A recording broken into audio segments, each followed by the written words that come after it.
السلام علیکم ناظرین، آج کی ویڈیو میں ہم آپ کو ایک عورت کی دکھ بھری داستان اور قبر کی 2 لاشوں کی کہانی سنائیں گے۔ اس کہانی سے آپ کو سیکھنے کے لیے بہت کچھ ملے گا، لہٰذا آپ سے گزارش ہے کہ اس ویڈیو کو آخر تک ضرور دیکھیے گا۔ زبیدہ نامی لڑکی کہتی ہے کہ رات کے 1:30 بج رہے تھے، سوئی تو میں پہلے سے نہیں تھی، بس سونے کی اداکاری کر رہی تھی۔ میں نے سر اٹھا کر ساتھ لیٹی ہوئی ماں کی چارپائی کی طرف دیکھا۔ دن بھر کے کاموں سے تھکی ہوئی میری ماں بیچاری گھوڑے بیچ کر سو رہی تھی۔ میں آرام سے چارپائی سے اٹھ کر بیٹھ گئی، تھوڑی دیر ماں کے چہرے کو غور سے دیکھا اور پھر بغیر کوئی آواز پیدا کیے چارپائی سے اٹھ کھڑی ہوئی اور الماری کو کھول کر اس میں سے وہ کپڑے کی لپٹی ہوئی گٹھڑی اٹھا لی اور پھر الماری کو بند کر دیا۔ اب میرا رخ بیرونی دروازے کی طرف تھا۔ کمرے کے دروازے پر پہنچ کر میں نے مڑ کر ایک بار سوئی ہوئی اماں کو دیکھا۔ ایک لمحے کے لیے میرے دل میں خیال آیا کہ میں اپنی ماں کے ساتھ زیادتی کر رہی ہوں، مجھے ایسا نہیں کرنا چاہیے، مگر پھر دوسرے خیال نے دل میں مضبوطی پکڑ لی۔ آج محبت مل رہی ہے، محبت سے بڑھ کر کوئی چیز نہیں۔ میں کتنے دنوں سے اس موقع کی تلاش میں تھی۔ یہ سوچ کر میں نے فیصلہ کر لیا کہ مجھے اپنی محبت کو پانا ہے، اور پھر ان پر الوداعی نظر ڈالتے ہوئے دھیرے سے دروازہ کھولا اور کمرے سے باہر نکل آئی۔ قدموں کی چاپ میں کسی قسم کی آواز پیدا کیے بغیر میں دروازے کی طرف لپکی، آہستہ سے باہر کا دروازہ کھولا اور پھر میں گھر سے باہر نکل آئی۔ جاتی ہوئی گرمیوں کے دن تھے، اس لیے موسم کچھ خوشگوار تھا۔ گلی میں اس وقت خاموشی اور مکمل طور پر سناٹا تھا۔ گاؤں کے کتے بھی بھونک بھونک کر اس وقت میٹھی نیند سو رہے تھے۔ میں نے گلی سے مشرق کی سمت چلنا شروع کر دیا۔ گاؤں کی کچی گلیوں سے گزرتے ہوئے میں آہستہ آہستہ گاؤں کے قبرستان کی طرف بڑھنے لگی۔ میں ارد گرد کے ماحول کا جائزہ لینے لگی۔ ہر طرف ایک خوف سا طاری تھا۔ میرا رخ قبرستان کی طرف تھا۔ باہر نکلنے میں میرے قدموں میں تیزی آ گئی۔ اچانک میرے اندر سے کہیں آواز آئی کہ جو کچھ میں کر رہی ہوں کیا وہ ٹھیک ہے؟ پھر میں نے اپنے اندر کی آواز کو تھپک تھپک کر سلا دیا۔ یہ تو دلیل عشق کے حق میں نامناسب ہے۔ اپنی محبت پانے کے لیے قربانی تو دینی پڑتی ہے۔ مگر میرے دل نے پھر کہا، زبیدہ تمہاری ماں نے تمہارے لیے بہت قربانیاں دی ہیں، ساری زندگی تجھے پال پوس کر بڑا کرنے میں گزار دی، تو کیا ہوا؟ انہوں نے کون سا مجھ پر احسان کیا؟ مجھے دنیا میں لانے کا سبب بھی تو وہی بنی، اور اب یہ انہی کی ذمہ داری تھی کہ وہ مجھے پال پوس کر بڑا کرتی۔ میں نے اپنی دلیلوں سے اپنے ضمیر کو قائل کر لیا۔ میرے قدم تیزی سے قبرستان کی طرف اٹھ رہے تھے۔ گاؤں کے چپے چپے سے میں واقف تھی۔ ساری زندگی اسی گاؤں میں کھیل کود کر گزار دی تھی۔ 20 سال کی ہونے کو آ گئی تھی۔ پچھلے سال 1-1.5 سال سے زبیر کی محبت میں سر سے پاؤں تک ٹوٹ چکی تھی۔ زبیر گاؤں کے سب سے معزز گھرانے کا بیٹا تھا، جو اس شہر میں پڑھنے کے لیے چلا گیا تھا۔ شہر سے پڑھ لکھ کر گاؤں واپس آ چکا تھا۔ کام کاج کی اسے ضرورت نہیں تھی، کیونکہ جدی پشتی رئیس اور زمیندار تھے۔ کان تو میرے اس وقت کھڑے ہوئے جس دن زبیر نے اپنے دل کے پیدا ہونے والے ڈر سے مجھے آگاہ کیا۔ اس کے گھر والے کسی صورت ہمارا ملاپ نہیں ہونے دینا چاہتے تھے۔ وہ مجھ سے شادی نہیں کر سکتا تھا، کیونکہ زبیر بچپن ہی سے اپنی کزن سے منسوب تھا۔ وہ مجھ سے سچی محبت کرتا تھا اور میں بھی اس سے سچی محبت کرتی تھی۔ ہم دونوں ایک ہو جانے کے خواب دیکھ رہے تھے۔ پھر کچھ تکرار کے بعد یہ حل طے پایا کہ ہم یہاں سے بھاگ کر چپکے سے شادی کر لیں گے۔ زبیر نے کہا کہ ایک رات وہ مجھے چپکے سے شہر لے جائے گا اور پھر ہم وہاں جا کر کورٹ میرج کر لیں گے۔ زبیر نے وہاں پر رہائش کا بندوبست بھی کر رکھا تھا۔ آج اس نے رات کے 2 بجے کے وقت مجھے قبرستان میں آنے کا کہہ دیا تھا۔ میں نے اپنے برائے نام سے زیورات پہلے ہی اکٹھا کر لیے تھے، جو میری ماں نے بڑی مشکلوں سے میرے بیاہ کے لیے بنائے تھے۔ اگر میں ماں کو زبیر کے بارے میں بتاتی تو شاید وہ کبھی راضی نہ ہوتی، کیونکہ میری ماں جانتی تھی کہ لڑکے والوں کی حیثیت ہم سے بہت زیادہ ہے۔ مگر میں تو فیصلہ کر چکی تھی، اسی زندگی میں محبت کو پالوں گی۔ اس کے ساتھ ہی قبرستان کی حدود شروع ہو گئی۔ میرا دل انجانے خوف سے دھڑکنے لگا۔ رات کے اس وقت 2 بج رہے تھے۔ قبرستان میں بڑا عجیب سا لگ رہا تھا۔ مجھے یقین تھا کہ وہ 2 بجے قبرستان میں پہنچ جائے گا، پھر ہم یہاں سے آگے کے لیے نکلیں گے۔ وہ گاڑی پہلے سے قبرستان کے باہر کسی جگہ پر کھڑی کر چکا تھا، جہاں سے ہمیں نکلنے میں کوئی پریشانی نہ ہوتی۔ مجھے اب یہاں زبیر کا انتظار کرنا تھا۔ میں قبرستان کے پاس ایک درخت کے نیچے کھڑی ہو گئی اور اس کے راستے کی طرف دیکھنے لگی۔ جو گاؤں کی طرف سے آ رہا تھا، مگر ابھی تک زبیر کا کچھ اتا پتا نہ تھا۔ مجھے یقین تھا کہ وہ ضرور آئے گا، کیونکہ وہ بھی مجھے ٹوٹ کر چاہتا تھا۔ میرے دل کی دھڑکن عجیب انداز میں دھڑک رہی تھی۔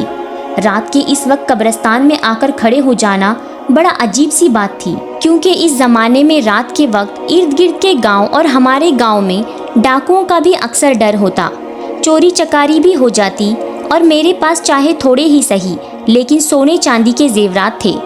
میری گرفت سونے کے زیورات کی گٹھڑی پر سخت ہو گئی، لیکن یہ چونکہ ہمارا اپنا گاؤں تھا اس لیے میں کبھی خوف محسوس نہیں کر سکتی تھی۔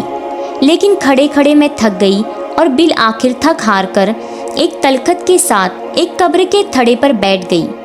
رات کے اس پہر اچانک کہیں سے کسی الو یا کسی گیدڑ کے بولنے کی آواز آتی جو ماحول کو مزید خوفناک بنا دیتی۔ ایک عجیب قسم کا خوف اور سناٹا ہر سو جاری تھا۔ وہاں مجھے کھڑے ہوئے تھوڑی دیر ہی ہوئی تھی کہ مجھے اچانک پیچھے سے سرسراہٹ کی آواز سنائی دی۔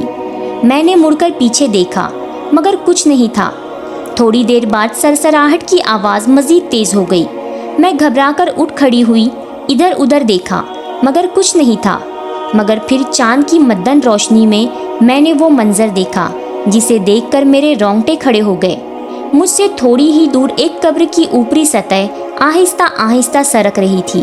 میں گھبرا کر پھر نیچے بیٹھ گئی اور خود کو ایک قبر کے پیچھے کی آڑ میں چھپا لیا۔ میں نے کتبے کی اوڑ سے دیکھا کہ قبر آہستہ آہستہ سرک کر ایک طرف ہو رہی تھی۔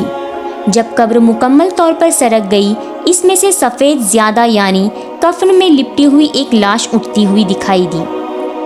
آدھی رات کے وقت یہ منظر دیکھ کر جیسے میرا سانس حلق میں اٹکنے لگا، اور پھر وہ لاش مکمل طور پر اٹھ کر کھڑی ہو گئی۔ اس کے ساتھ ہی دوسری قبر کا اوپری تختہ ہٹنے لگا اور اس میں سے بھی ویسی ہی لاش نکلی۔ اب دونوں کفن پوش لاشیں اندھیری رات میں وہاں پر کھڑی تھیں۔ پھر آہستہ آہستہ روبوٹ کی طرح وہ دونوں لاشیں قبر سے باہر نکل کر آ گئیں اور دونوں سینے پر ہاتھ مار مار کر اونچی اونچی آواز میں رونے لگی۔ خوف سے میری کتبی بن گئی اور میں سارا منظر اپنی آنکھوں سے دیکھ رہی تھی۔ کتنی ہی دیر دونوں لاشیں یہی عمل دہراتی رہیں۔ اندھیرے سناٹے میں ان کے رونے کی آواز بہت خوفناک اور درد بھری تھی، اور پھر اچانک ہی جیسے وہ خاموش ہو گئی۔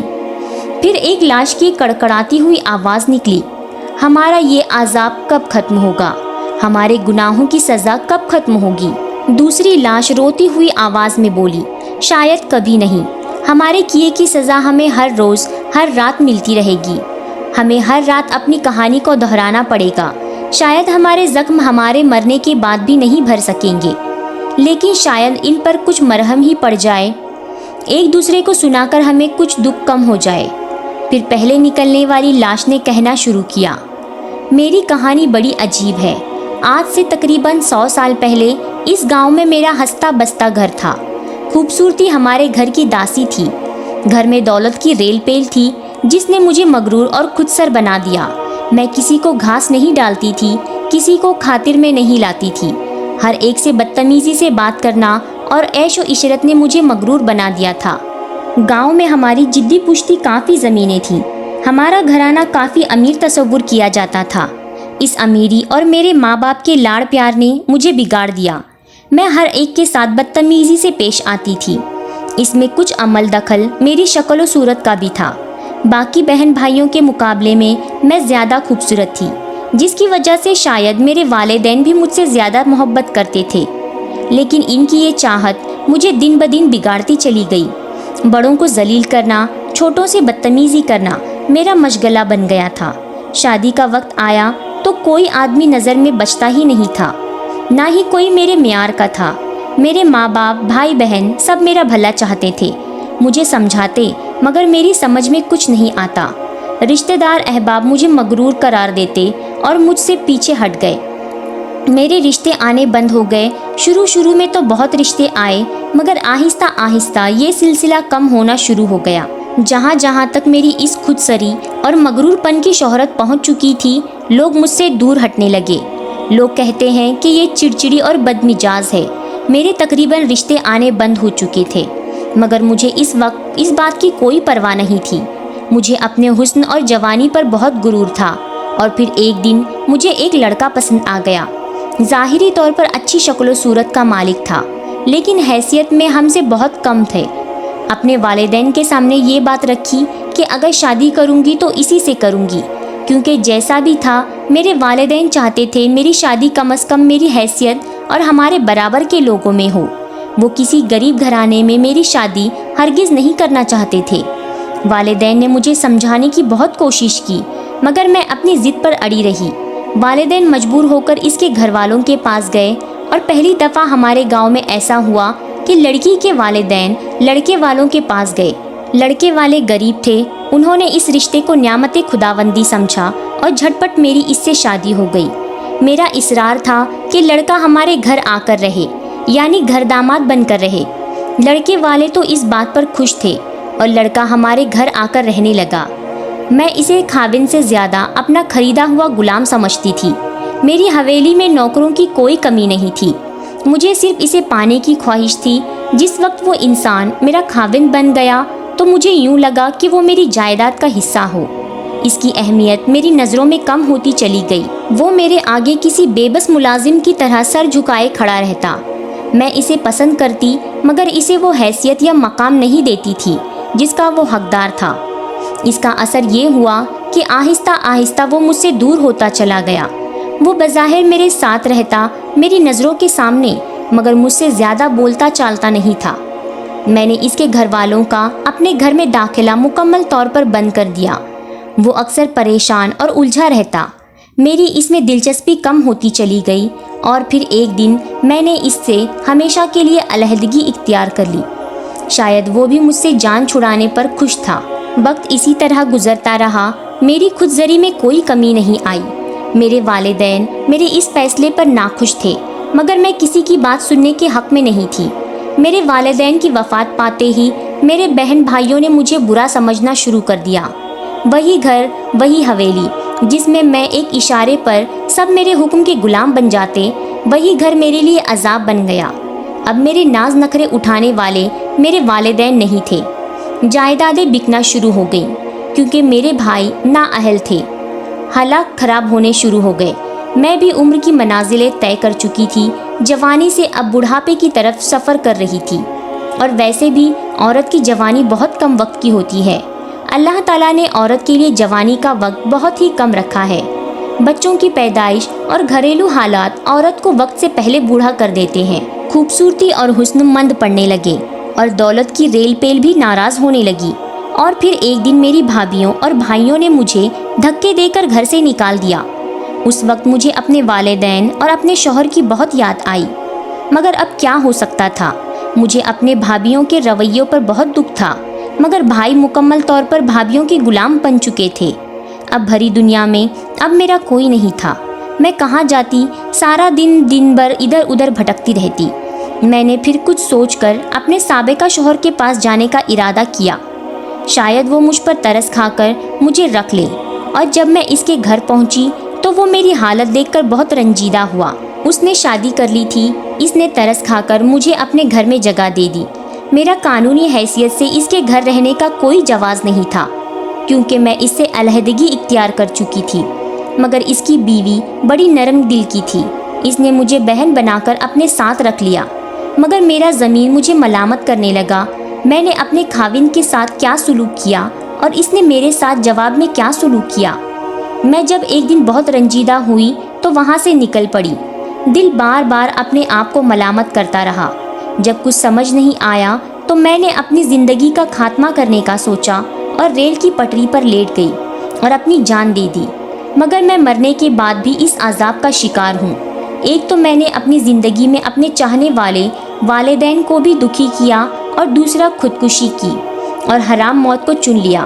پہلی لاش اپنی کہانی سنا کر خاموش ہو گئی، اور پھر زور زور سے ایسے رونے لگی جیسے بیان کر رہی ہو۔ پھر کچھ دیر روتی رہی اور پھر خاموش ہو گئی۔ پھر تھوڑی دیر بعد دوسری لاش اپنی کہانی سنانی شروع کر دی۔ میں ابھی قبر کے کتبے کے پیچھے بیٹھی تھی، ان کی باتیں سن رہی تھی۔ مجھے اندر ہی اندر خوف محسوس ہو رہا تھا۔ دوسری لاش نے کہانی شروع کی۔ میں اپنے والدین کی اکلوتی اولاد تھی۔ والدین کی شادی کے پورے 10 سال کے بعد پیدا ہوئی۔ میری پیدائش پر سارے محلے بلکہ پورے گاؤں میں مٹھائیاں تقسیم کی گئیں اور ایسی خوشی منائی گئی جیسے کہ بیٹے کے پیدائش پر منائی جاتی ہے۔ ہر جائز ناجائز خواہش کو پورا کیا جاتا۔ بڑھتے وقت کے ساتھ ساتھ میں والدین کی لاڈلی اور خود سر ہوتی چلی گئی۔ ہر چیز پر حق جمانا میں اپنا فرض سمجھتی تھی۔ میرے والد صاحب نے میرے لیے کافی جائیداد بنائی تھی۔ شادی کا وقت آیا تو والدین نے بڑے بڑے گھرانے کے رشتے میرے لیے انتخاب کیے، مگر وہ مجھے پسند نہیں تھے۔ میں اپنے گاؤں کے ایک نوجوان سے محبت کرتی تھی جسے پورا گاؤں چھٹا ہوا بدماش سمجھتا تھا۔ اس کی سرگرمیاں اچھی نہیں تھی، وہ بدماشوں کے ڈیرے پر سارا دن بیٹھا رہتا اور ان کے ہر کام میں ان کا ساتھی ہوتا، اچھے اور ہر برے کام میں ان کے ساتھ رہتا، مگر نہ جانے وہ کیسے اپنی پوری وجاہت کے ساتھ میرے دل میں اترتا چلا گیا۔ میرے والدین کو میری پسند کا پتہ چلا تو انہوں نے بہت ناراضگی کا اظہار کیا اور مجھے سمجھانے لگے کہ وہ نوجوان تمہارے قابل ہی نہیں ہے، وہ لوفر اور لفنگا قسم کا نوجوان ہے۔ مگر اس مرتبہ بھی میں نے اپنے والدین کی بات نہیں سنی اور پوری طرح اس کی محبت میں گرفتار تھی۔ میں نے ایک طرح سے فرمان جاری کر دیا، اگر میری شادی ہوگی تو اسی سے، ورنہ میں شادی نہیں کروں گی۔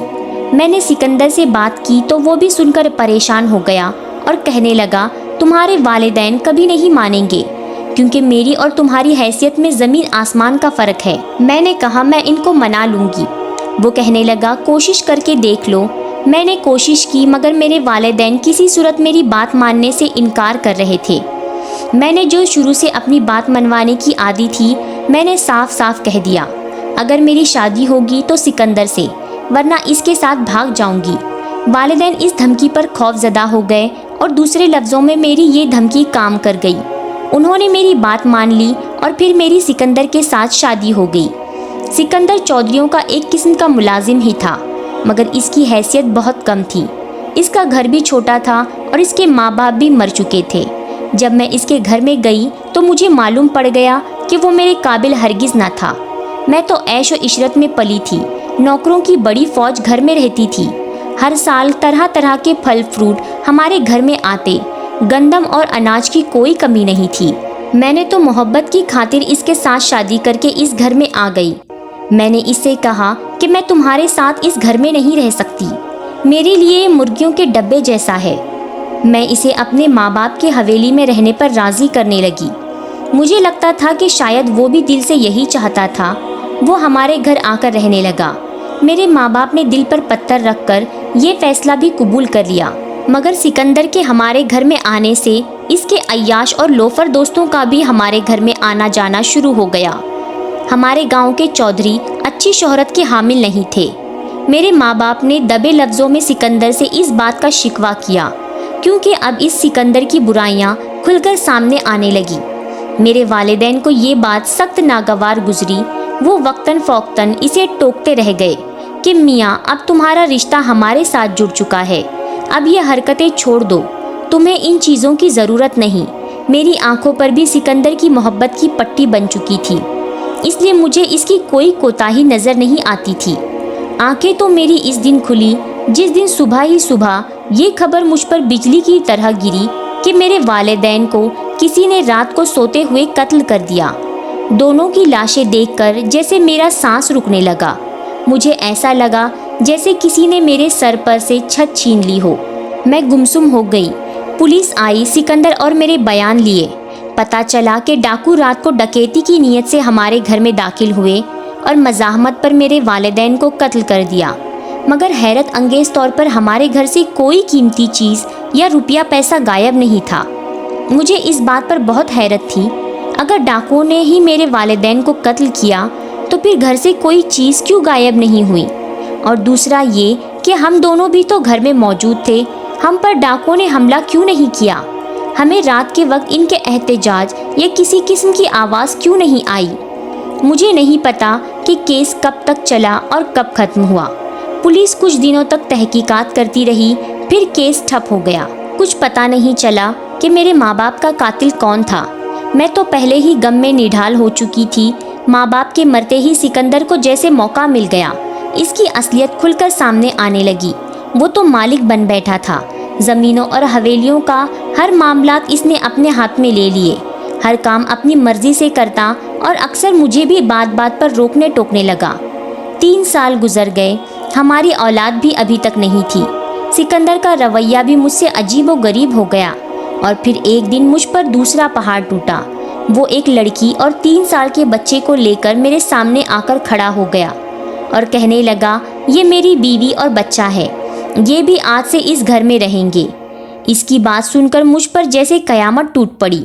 جس کے لیے میں نے سب کچھ برداشت کیا، اپنے فرشتہ صفت والدین کو ناراض کیا، آج وہ مجھ سے رخ موڑ رہا ہے اور مجھ سے یہ بے وفائی کر گیا۔ میں نے احتجاج کیا تھا، وہ مجھ پر غصہ کرنے لگا۔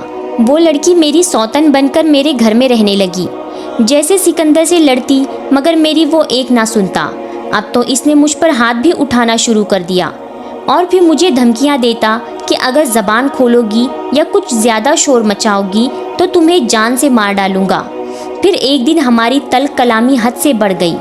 خاموش ہو جاؤ، اگر ایسے تم بولتی رہی تو میں نے جیسے تمہارے ماں باپ کو راستے سے ہٹا دیا تھا، اسی طرح تمہیں بھی ہٹا ڈالوں گا۔ اس کی بات سن کر میری آنکھوں میں شعلے اتر آئے۔ تو کیا میرے ماں باپ کا قاتل سکندر تھا؟ یہ جان کر میرے تن بدن میں آگ لگ گئی۔ وہ تو کہہ کر چلا گیا، مگر میں ساری رات روتی رہی اور غصے میں جلتی رہی۔ پھر میں نے ایک خطرناک فیصلہ کر لیا۔ میں نے سکندر اور اس کی بیوی بچوں کو ٹھکانے لگانے کا سوچ لیا، اور پھر ایک رات مجھے موقع مل ہی گیا۔ میں نے سوئے ہوئے سکندر پر در پاک کلہاڑیوں کے وار کیے، اسے ہمیشہ کے لیے موت کی نیند سلا دیا، اور یہی سلوک میں نے اس کی بیوی اور بچے کے ساتھ کیا۔ اب میں ایک قاتلہ بھی تھی اور اپنے ضمیر کی عدالت میں مجرم بھی۔ میرا گناہ شاید اس سے بھی بڑا تھا، جو کچھ میری وجہ سے میرے والدین کو بھگتنا پڑا۔ سکندر اور اس کی بیوی بچے کو مار کر میں نے اپنے دل کی بھڑاس تو ٹھنڈی کر لی، اپنا بدلہ تو لے لیا، مگر اپنے والدین کی وجہ سے آج بھی میں اپنے ضمیر کی عدالت میں مجرم تھی۔ میں دن رات کانٹوں پر جلتی رہی۔ میں نے خاموشی سے چھت سے کود کر اپنی جان دے دی اور خودکشی کر لی، مگر آج تک میری روح کو قرار نہیں آیا۔ دوسری لاش کہانی سنا کر خاموش ہو گئی۔ میں قبر کی آڑ میں بیٹھی تھی اور میں ان کی باتیں سن رہی تھی اور گمسم بیٹھی تھی۔ ان کے اس عبرتناک قصوں نے میرا دل اندر سے ہلا کر رکھ دیا۔ ان کی کہانیاں بڑی ہی دردناک اور بڑی عجیب و غریب تھی۔ کافی وقت گزر چکا تھا، مگر زبیر کا ابھی تک کوئی پتہ نہیں تھا۔ لاشیں کتنی ہی دیر وہاں بیٹھ کر بیان کرتی رہیں اور روتی رہیں، پھر اچانک اٹھ کر اپنی اپنی قبروں میں جا کر خاموشی سے لیٹ گئیں، اور قبروں کے تختے ویسے ہی ایک بار پھر جڑ گئے جیسے وہاں سے کبھی ہٹے ہی نہیں تھے۔ میری بری حالت تھی، لیکن میں فیصلہ کر چکی تھی۔ میں خاموشی سے اٹھی اور دبے قدم قبرستان سے باہر نکل آئی۔ قبرستان سے نکلتے ہی میں نے گاؤں کی طرف دوڑنا شروع کر دیا، اور دور سے مجھے زبیر آتا دکھائی دیا۔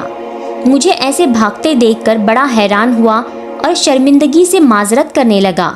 کہنے لگا، دراصل مجھے اٹھنے میں کچھ دیر ہو گئی، میں بہت گہری نیند میں سو چکا تھا، لیکن دیکھو میں اپنے وعدے کے مطابق چلا آیا۔ چلو اب یہاں سے بھاگ چلیں اور شہر جا کر شادی کر لیں۔ میں حیرت اور غم سے اسے دیکھے جا رہی تھی اور سوچ رہی تھی، جو آج ہی اتنی دیر لگا رہا ہے، کل کو اگر مجھے اس کی ضرورت پڑی تو پھر شاید یہ میرے ارد گرد موجود نہ ہو۔ اور ویسے بھی لاشوں کی کہانی نے میرے ذہن کے بند خانے کو کھول دیا تھا۔ میں نے کہا، زبیر میں معافی چاہتی ہوں، میں اس جرم میں تمہارے ساتھ شریک نہیں ہو سکتی۔ دنیا کی سزا تمہیں بھگت لوں گی، مگر شاید آخرت کی اتنی دردناک عذاب والی سزا میں بھگت نہیں سکتی۔ یہ الفاظ کہہ کر میں نے زبیر پر الوداعی نظر ڈالی اور تیزی سے اپنے گھر کی طرف چل پڑی۔ زبیر حیرت سے منہ کھولے مجھے دیکھ رہا تھا۔ وہ مجھے پیچھے سے آوازیں دیتا رہ گیا۔ گھر کے دروازے پر میں نے پہنچ کر دیکھا، گھر کا دروازہ ابھی تک کھلا تھا۔ شاید میری والدہ ابھی گہری نیند میں سوئی ہوئی تھی۔ میں خاموشی سے اندر داخل ہوئی اور اندر سے کنڈی لگائی اور دبے قدم اپنے کمرے کی طرف چلی گئی۔ کمرے کا دروازہ کھولا تو دروازے کی آواز سے میری والدہ اٹھ گئی۔ نیند میں ڈوبی ہوئی آواز میں بولی، کیا ہوا بیٹا؟ کچھ نہیں اماں، بس نماز کا وقت ہونے والا ہے۔ اچھا بیٹا، بس میں ابھی اٹھ کر نماز پڑھتی ہوں۔ یہ کہہ کر اماں لیٹ گئیں۔